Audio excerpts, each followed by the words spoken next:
Participants are defensive, commodities on a run. Tech needs to step up. So we're going to find out whether or not tech can break us out and keep us there. I'm watching the NASDAQ 100 in particularly. It's the only major index that has not made a new high. This goes back to last October 29th. It's on the verge. Let's see if it can get there and stay there. Then technology leads, like I said, ASML, F5, C3 AI, and one more. I'm going to throw Seagate and Texas Instruments, two more. All reported this morning, all beat, all trading up in the pre-market. That's the JV. The varsity hits the field tonight. We'll see what they can do to carry us to new highs and keep us there. Our viewers were just seeing the First Lady sign the Distinguished Guest Book. And again, we're just less than 10 minutes away from that opening bell. First Lady Melania Trump set to do the honors at 9:30 a.m. Eastern. Stay with us. We'll have more of that coverage. And again, a special thanks to Jay Woods of Freedom Capital Markets. All right, we're also going to hear from a startup on the other side of this break. This company secured a 9-figure raise looking to accelerate access to life-saving cell therapies. And we'll hear from its CEO up next.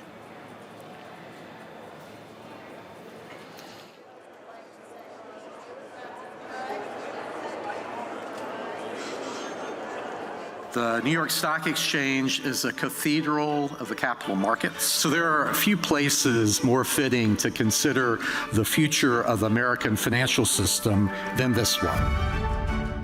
At the NYSE, we applaud SEC Chairman Atkins and the entire Trump administration for working to reduce the burdens on existing public companies and soon-to-be public companies. I believe that we will ensure that the American story, which began in many ways just steps outside, is preserved not by memory or speeches alone, but by the courage of those who are determined to chart its next chapter.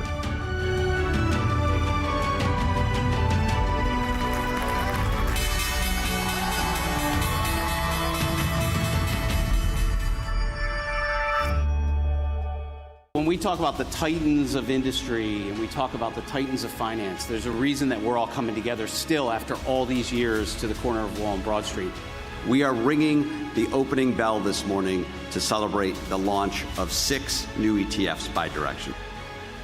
We look forward to many more. I mean, today's 6, we're going to do hundreds more. The New York Stock Exchange, the home of ETFs.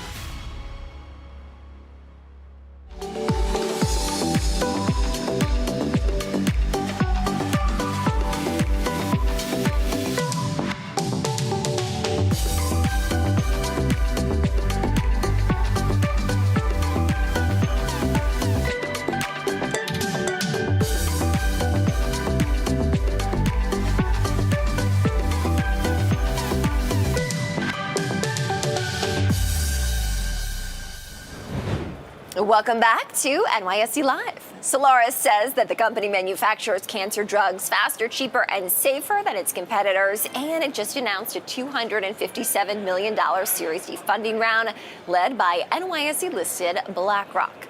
Joining me now with more is Fabian Gerlinghaus. He's a co-founder and CEO of Solaris. Fabian, great to have you on the show this morning. Congratulations on this funding round. How is your company going to deploy this capital?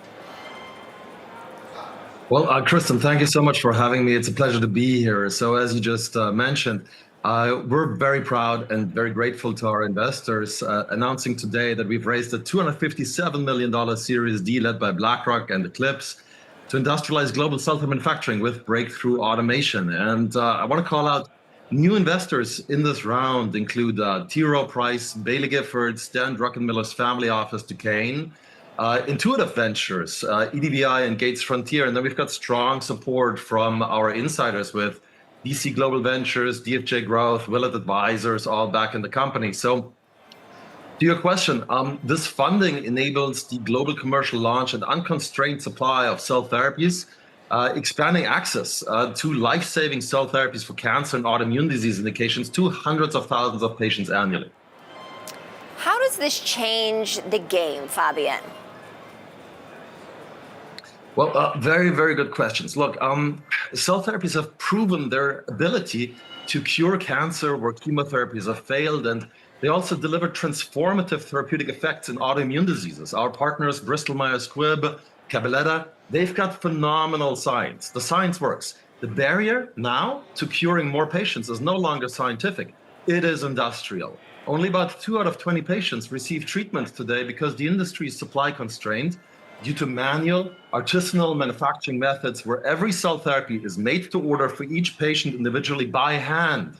Imagine that. That is not scalable, it's expensive. So Solaris is removing the cell therapy manufacturing bottleneck and delivering breakthrough automation for manufacturing and quality control through our automated platforms.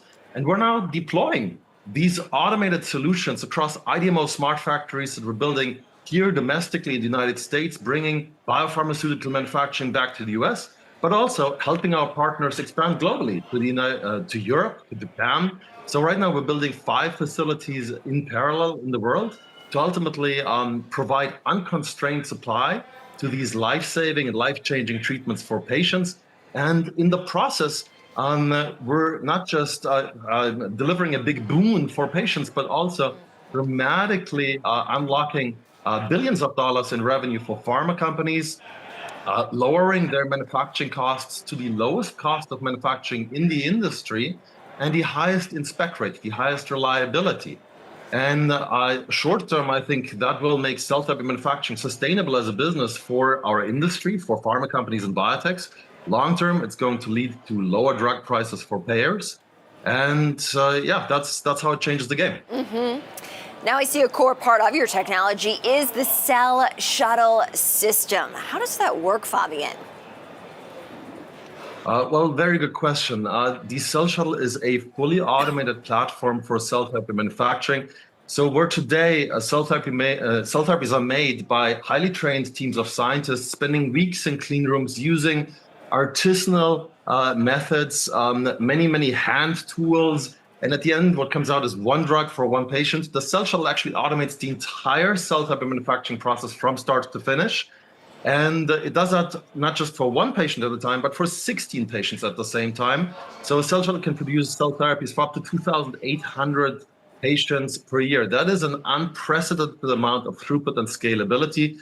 Across our 5 facilities in the world, we've got space for 85 Cell Shuttles. So that translates to more than 200,000 patient doses produced per year, which is a lot given that the entire industry just produced over 10,000 patients last year. Now, there's a big need for this because a single autoimmune disease indication, a single autoimmune disease can have patient demand for up to 100,000 patient doses per year per drug. So it is imperative that we're eliminating the cell therapy manufacturing bottleneck now. Wow. Fabian Gerlinghaus, co-founder and CEO of Solaris, thank you so much for joining in. Congratulations.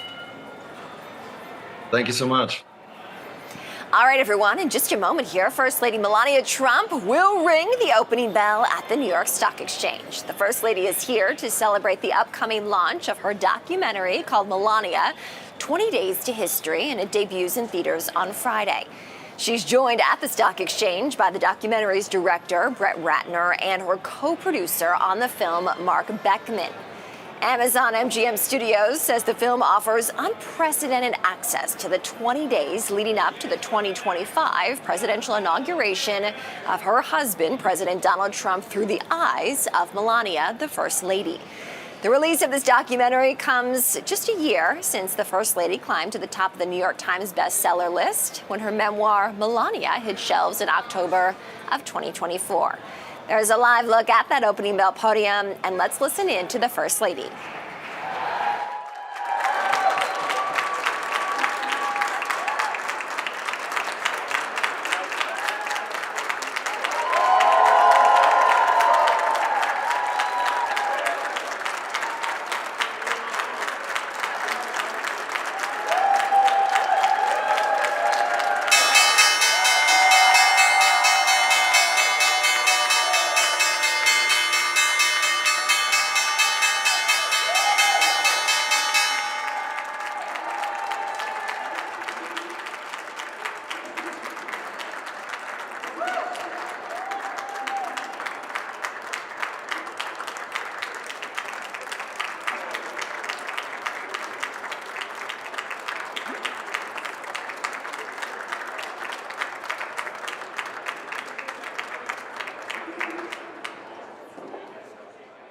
16 years ago, an anonymous person released an idea onto the internet. No identity, no institution behind it, no marketing strategy. It was just a white paper and a challenge to everything we thought about money. What if money were open instead of closed? What if it belonged to everyone instead of being controlled by a few? Bitcoin survived every attempt to kill it because the idea itself was stronger than the forces that tried to stop it. And now, today, inside one of the most iconic institutions in the world of finance, we honor a creator who never asked for credit, never stood in front of cameras, and ultimately stepped away so that the idea could stand on its own. Satoshi Nakamoto. Why are we here? Because Magnum Ice Cream Company is an ambitious company. We're all about growth. And for growth, you need people and you need to have belief that focus on only ice cream will propel this business. These folks here in the room wake up every morning thinking about ice cream, and they go to bed thinking about ice cream, and that's why it will be a successful company that delights the world with unbelievable products.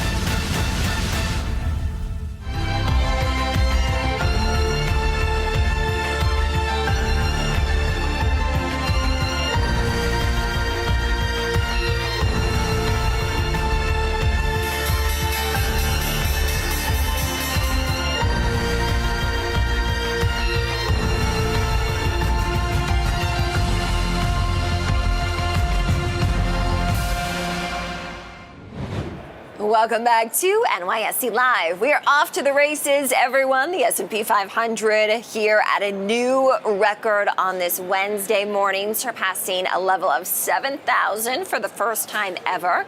Comes after First Lady Melania Trump rang the opening bell here at the NYSE ahead of the release of her documentary called Melania on Friday.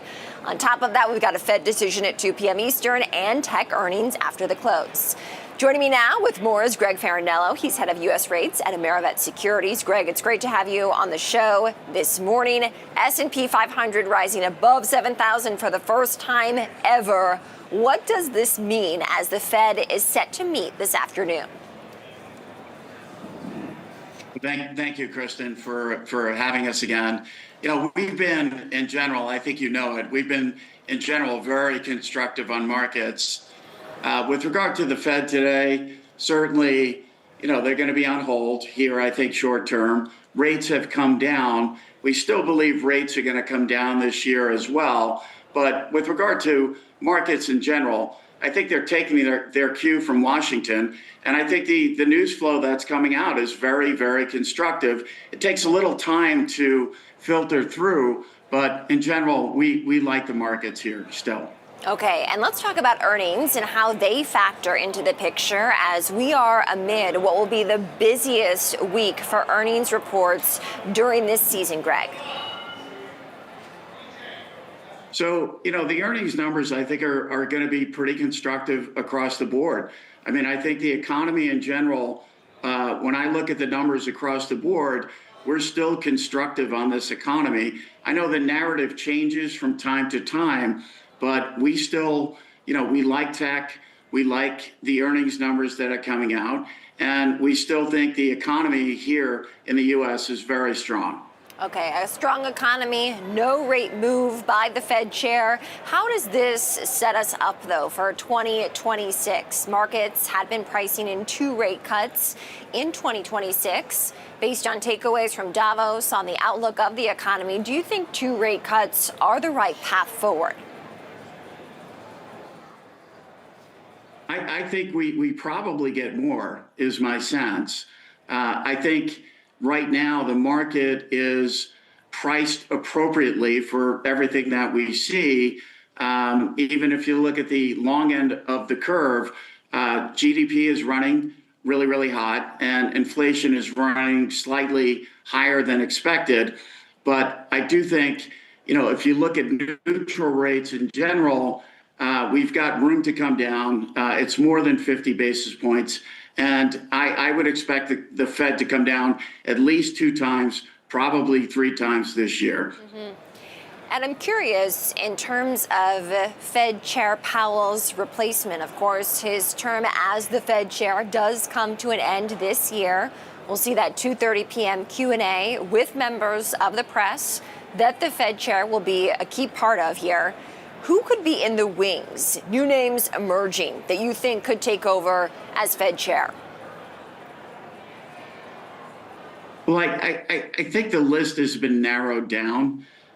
We personally have been vocal about Fed Governor Waller as a good replacement for Chairman Powell.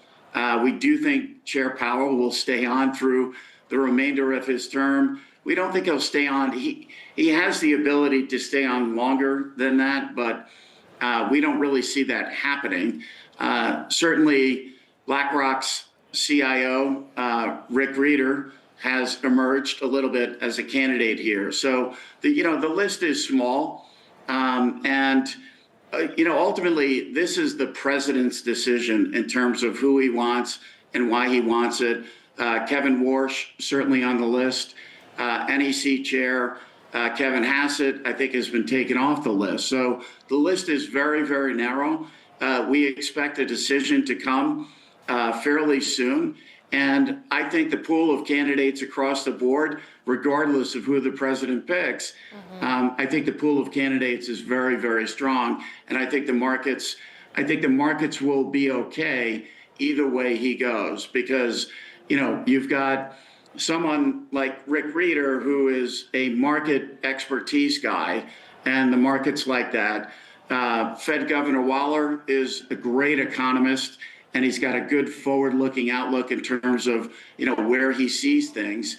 And, Kevin Warsh is also a market guy and someone that has sit on the board of governors over time. So I think, irregardless of where the president goes here right now, the markets are going to focus on, the economy, where earnings are going, and I think the markets are in good shape here. We'll be watching the resiliency of these U.S. markets from the New York Stock Exchange. Greg, always good to have you on the show. That's Greg Farinello. He's head of U.S. rates at Amerivet Securities.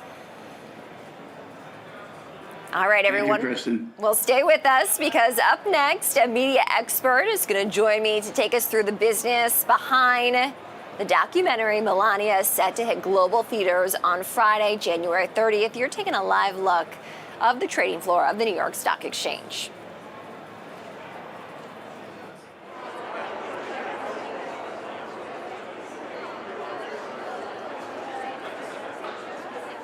I'm just so honored and so grateful to you, Lynn, for welcoming us to announce our Time Person of the Year, the architects of AI. I want to take a moment to welcome Chris Lehane. You have been an incredible driving force, making AI accessible to everyone, and we are so glad that you are here with us today. We are focusing on the leaders and the people and the humans that are imagining and building this future that we will all be living in.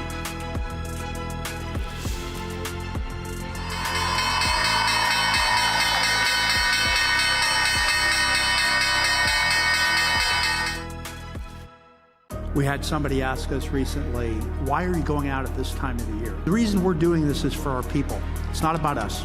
Our motivation for doing this transaction is to make this a better place for the next generation. We have a stewardship responsibility to our people to give them a professional and a financial opportunity that's better than what we have. And what I am very proud of is the team that we have here. This is a true partnership in every sense of the word.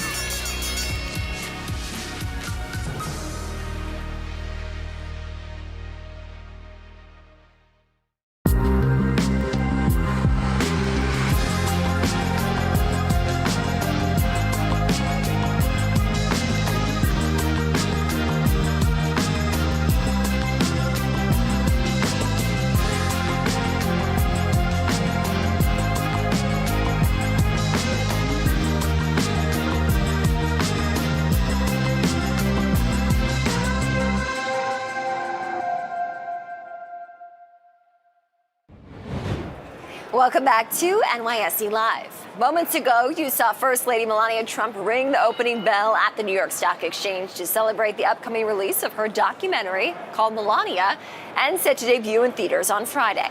Joining me now with more, Seth Shackner, Managing Director of Strat Americas. Seth, it's great to have you on the show this morning, joining us from Los Angeles. This is a win for Amazon and Amazon MGM Studios. How so? Great to be here, Kristen. Good morning.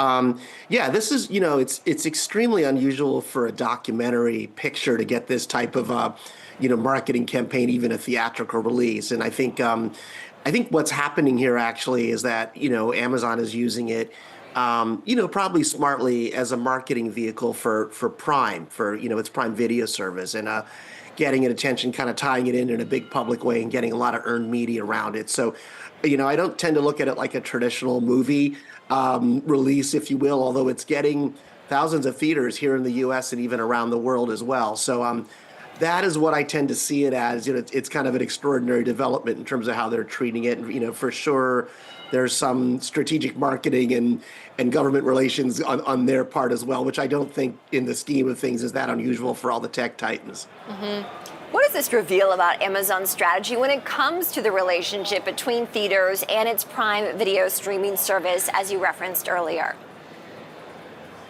Kristen, Amazon, like some of the other tech titans like Apple, isn't really a standalone entertainment company, kind of obviously. And so entertainment's a piece of the ecosystem. And, broadly speaking, I think all of them want to show that they're real service providers, that Amazon's got a vital service with Prime for entertainment, as well as Apple and all these others. And I think theaters have always been one of the bigger, more fundamental parts of the entertainment ecosystem out here in Hollywood. And so it's a strategic use of theaters for sure. Netflix does it as well. It's typically done in a more limited way, again, to kind of promote subscriber retention and growth around the Prime Video service.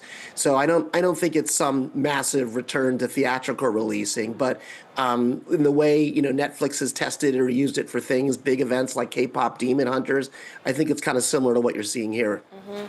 How do you measure the real return of this documentary? Seth, measured in box office, Prime engagement, PR, and even relationship building? I think it's probably the last three, Kristen. I don't think this is going to be something that's burning up the box office personally. And I think we've seen that from some of the ticket sales in the UK so far, the pre-sales. So, yeah, I definitely think it's just about strategic relationships. And I think, Spotify's got a record of doing this. So does Netflix in terms of big celebrity deals, perhaps on the other side of the political landscape with the Obamas or the Royals as well. And I think it's about kind of spiffing that offering they're bringing out to the market. I mean, I do think, I am a fan of docus, and I think it's great to see that and independent pictures being released in theaters. And so that's a very positive thing. There's so much content sitting in these streaming services. By all means, it's great if theaters can be a part of the mix.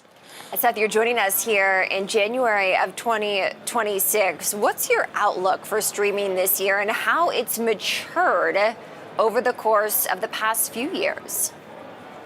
It's definitely a really different game than when we first started talking about, the streaming wars, 3 or 4 years ago, Kristen. I mean, it's all about engagement and profitability and cost management now. I think, a lot of the town now, whether it's because of a big merger we have out here or not, is actually focused on social media and YouTube as being probably the biggest thing in the landscape that's a competitive factor right now. So that's a really big piece of it. And I think that competition is only going to get fiercer. I think YouTube's only going to get bigger and more of a competitor. But, in the last year, Amazon has brought advertising into the fore, and that's a very real part of the business right now. So we're all watching that. I think that'll continue to grow in a big way. But, the other piece of it, we're really looking closely at how much, people are spending or these enterprises are spending on new productions. There's been some concern around what Netflix is doing, and you've seen some of that come out in the Warner Brothers merger proposal as well, in terms of how much they're spending on originals or picking up other pictures from other companies. So costs are a big part of it, and engaging those audiences are a big part. We're seeing even with Netflix that it's a challenge for them as they get bigger and broader and have everything from football to events to podcasts and to keep the engagement going. So it's a very different game now terms of actually how the business, is running and really looking at the fundamentals of it. But I think, it's a good thing, and I'm still quite positive about it, and I'm hopeful that we don't lose studios while we're sitting here watching all that stuff as well. Yeah, I do want to ask you about the Super Bowl, Seth. It's less than 2 weeks away. Super Bowl 60 going to stream on NBC's Peacock. What does this mean for media? Firstly, we're a little bit bummed about our Rams out here, but we're going to deal with that. We'll live with that. But look, it's still the Super Bowl is still the very biggest stage in the U.S. and the world, actually, for audiences basically to get together, and it's a massive opportunity for NBC. And I think just like some of the earlier parts of this discussion, they're probably looking at how they can bundle things. They've got the Olympics, the Winter Olympics coming to support Peacock, which is one of the biggest streamers and needs some help there. So I think it's a kind of a massive bundling opportunity for them. They've got an incredibly robust ad sales force that can sell across all these different channels. And, they're doing this whole 4K all day marketing thing around it to promote it. So it's a really great, big integrated marketing opportunity. And, I'm pretty sure that that it's not going to disappoint anyone, no matter what happens to the game. We've got a great musical event with Bad Bunny and Green Day playing, and it's always a great opportunity for marketers. We're looking forward to that indeed. Seth Schachner, Managing Director of Strat Americas. Seth, always a pleasure. Thanks again for joining. Great to be here. All right, everyone. Well, up next, the crypto industry is garnering excitement in our nation's capital. And of course, here on Wall Street, we'll have those details on the other side.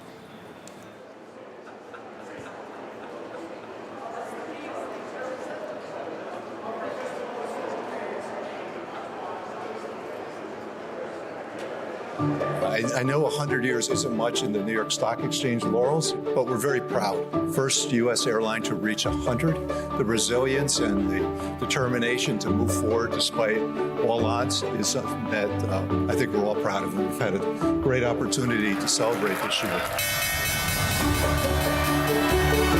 The power of obsessing on our customers is what makes Delta really great. And my superpower, I'd like to think, is obsessing on them, on these people, so that they can go do the job. And it's not just me, it's our leadership team in terms of making it happen.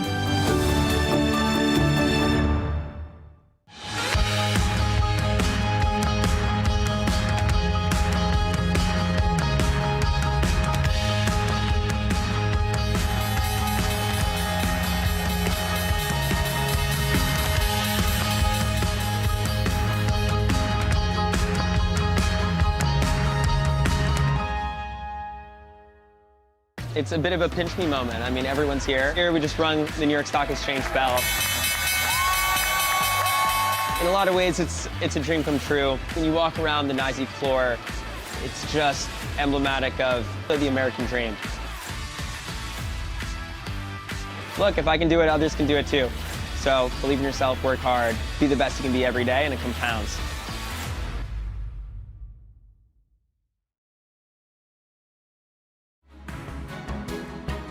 A plan to go and change the way people fly. It is the next step.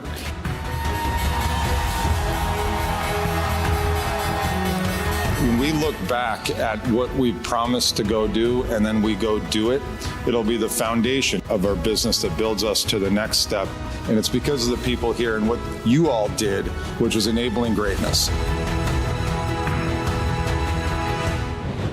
Welcome back to NYSE Live. NYSE-listed digital asset infrastructure firm BitGo generated headlines as the first crypto company to IPO in 2026 last week. That's not the only news that the company is tied to. Blockchain ecosystem firm Ondo Finance says it's bringing BitGo stock on-chain to the Solana platform. I spoke with Nick Dukoff, head of institutional growth for the Solana Foundation, about what this means. Let's take a look. Yeah, it's huge. So earlier, in the last year, we saw some of the exchanges go public. Coinbase a few years ago. Last year, we saw Bullish, Gemini, others go public. Then we saw some tokenization companies go public, Circle for stablecoins, Figure for real-world assets. And now today, we've got BitGo in the infrastructure space that's gone public. And I think it just shows the maturity of the industry and how there are lots of billion-dollar companies out there that are going to be able to access capital markets. And that, of course, brings more liquidity to and interest to the ecosystem, which will grow it, and it becomes a flywheel, which is terrific. Why is bringing a stock on chain on day one important? Well, I'm really excited to share that Ondo has brought BitGo to Solana on day one, as you mentioned. So what that means is that in addition to folks that can buy BitGo today in their brokerage account, Fidelity, Schwab, or whatever, people all over the world, the 80 to 100 million monthly users of Solana all over the world can now buy BitGo directly in their Solana wallet. And that is an incredibly amazing development. But why is it important on day one? Day one is important because it really shows the market where that stock is headed. If there's a lot of interest on day one, that again brings more eyeballs to the stock, and there'll be deeper liquidity and there'll be more trading in it, and that will ultimately help that stock perform well over time. Of course, not always, but generally. And it's wonderful to see a stock go public here on the New York Stock Exchange and also go public on Solana on the same day.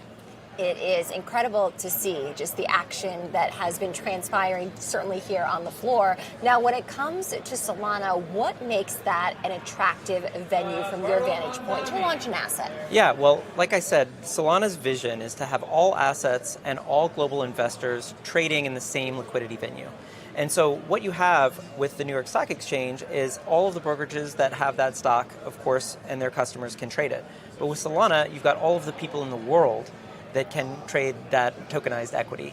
So you're not just limiting yourself to whoever has a brokerage account, you've got the whole world. I was with one part of the leadership of Pakistan's crypto apparatus last week in Switzerland during the CFC conference, and he was telling me only a few 100,000 people in Pakistan have a brokerage account, but 40 million have a crypto wallet. And so when you think about that, if you're limited only to the folks that have access to a brokerage account, that's a much smaller universe of investors than those that have a crypto wallet. And Ondo has announced that it's brought over 200 tokenized stocks and ETFs to Solana. What does that mean in terms of expanding what's possible for on-chain finance? It's wonderful to see Ondo bring 200 equities to Solana. That now brings us to 250 because previously Kraken, through their company Xstocks, which they recently acquired, had 50 stocks tokenized on Solana. Also today on the big screen, we had Superstate, which raised an $82 million Series B financing. Superstate has tokenized Galaxy stock and Exodus as well on Solana. So you've got companies like Superstate, like Kraken with Xstocks, like Ondo, all bringing tokenized equities on Solana. And right now, while that's only a few hundred tokenized equities among the thousands that are publicly listed, one day I'm certain all assets will be tokenized on Solana. Thanks to Nick Dukoff for that interview. Well, the crypto industry has been making a lot of buzz, including Bitcoin hitting an all-time high above $126,000 a token last October. Jack Mallers, co-founder and CEO of 21 Capital, which listed at the NYSE in December, sat down with Ashley Masternardi to talk about what makes this space stand out. Let's take a listen. We think Bitcoin is the greatest tool and vehicle ever invented to advance the human story. And it sounds insane. I fundamentally believe that. Listen, money is our time and energy in an abstracted form. You go to work, you commute, you make sacrifices, you do stuff your boss tells you even though you don't want to do it. In exchange for that, you get money, right? And you use the money to both save the value that you've created for those around you, and then to later exchange for the things you need, like food and rent and vacation and to get married. It's so critical to a functioning society. And we feel the money is fundamentally broken. And our mission is if we can fix the money, we feel like we can fix the world. We think we can solve half the world's hardest problems. And so we think Bitcoin is the best vehicle to affect that change. And we're a company focused solely on making sure its adoption and its growth and its utility is seen in society. And again, we felt like that was missing in the market. Satoshi Nakamoto and Bitcoin started this really novel idea that we could have better money that served the people. And we didn't see many companies both advancing that very specific idea, focus on Bitcoin, and giving shareholders and investors an ability to participate in that specific idea without, crypto and other distractions or, treasury companies with, too much leverage. And why do you think it's Bitcoin? Bitcoin is money. An Ethereum, a Dogecoin, a Solana, a Pink coin, Jack coin, NYSE coin, those aren't money. These are technologies. I think Ethereum and Solana is closer to an Amazon or a Tesla. You know, there's DeFi, there's NFT, there's use cases. It's faster, it's this or that. Bitcoin, very simply put, is competing for how we all save our wealth, save our effort, save our labor. And so, in our opinion, that's a $200 to $500 trillion market. Humans have created an immense amount of value by going out and doing productive things in the world, and they need a way to save that value.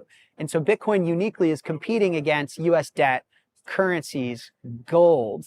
It's not competing against Amazon, Apple. And so although it's massive and it's big, we think it could be 100 times bigger. And that's why, I mean, we're focused, we see the forest through the trees. We think of the other crypto opportunities as interesting, near-term tech plays, where we see Bitcoin as a monumental shift in how humans coordinate and exchange value. When we sat down, you told me I can ask you anything. Yes. How important is transparency to your mission? It's critical. Listen, I think the capital markets will get to know me as a public company officer as different as well. I'm young, but we're also brash and we're not afraid. And we're passionate and we're convicted. And part of that is we're overly transparent because we think that the world is starved of transparency, of honesty. Nobody wants another politician. Nobody wants another older corporate suit in a blue suit in brown sneakers telling you what everyone wants to hear. They want transparency. They want relatability. They want authenticity. They want change. They want real. And that's in part what we're bringing. Bitcoin allows us to deliver financial products and a business that's far more transparent than anything the legacy markets have ever seen. And we lean into that because we believe the world has been truly starved of what Bitcoin brings. And so we feel it's part of our responsibility as being a Bitcoin company to lean into those properties and give the world what we think it wants. Is this Bitcoin for everyone? Yes, Bitcoin is for everyone. Absolutely. And hopefully 21 can be proof that anyone that wants to make use of it can find an immense amount of value in Bitcoin. All right, thanks again to Jack Mallers for that interview. Viewers, thank you for watching. As always, we'll see you back here, same time, same place tomorrow at 9 a.m. Eastern. Have a great day.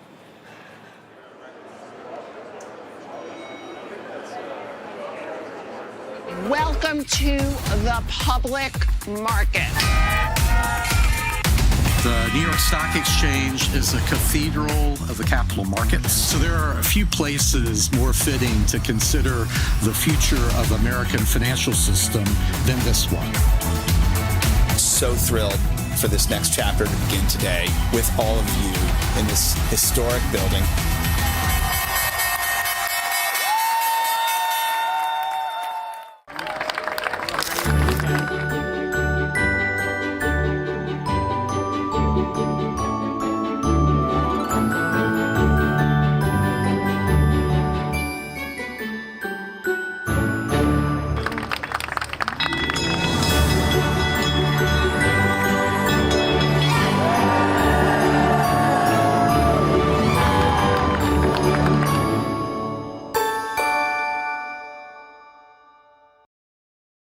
The day we went public, it was the most bizarre day of my life. He said, yesterday, Shake Shack was the most beloved hamburger company in the entire country. Today, it's going to be the most reviled stock.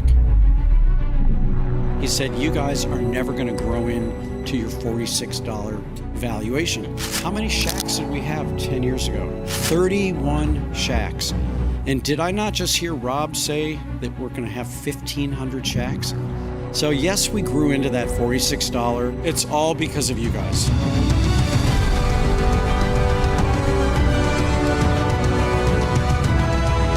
I'm so proud of you, every one of you. You work so hard to make so many people happy, and you make your communities better. What more could you ask for?